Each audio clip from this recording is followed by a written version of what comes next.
আলাইকুম। আজকে আবারও নিয়ে এলাম নতুন ব্লগ। সো গাইস, আজকে আমার বন্ধুর থেকে নিয়ে আসছি গাইস এই যে ক্যাকটাস গাছ।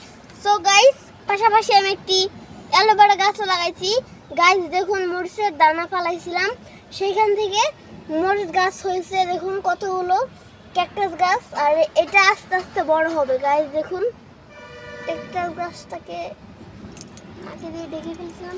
তো গাইস এগুলো ওখানে আমি বুনছি। সো গাইস দেখুন গাইস, আমার ভেলি ফুল গাছে ভেলি ফুল ফুটছে। গাইস দেখুন কত সুন্দর। কয়েকদিন আগে দেখে গেছিলাম যে এই যে কলি আসছিল। সো গাইস আজকে ফুল ফুটছে। গাইস দেখুন, আমার মরিচ গাছটা মরিচ ধরবে আশা করি। আর গাইস দেখুন, এই মেহেন্দি গাছটা কত সুন্দর হয়েছে। দেখুন গাইস কত সুন্দর। আর এইটা হচ্ছে না কেন জানি। তো গাইস দেখুন, সামনের বছর গাইস দেখুন এটা পেয়ারা ধরবে।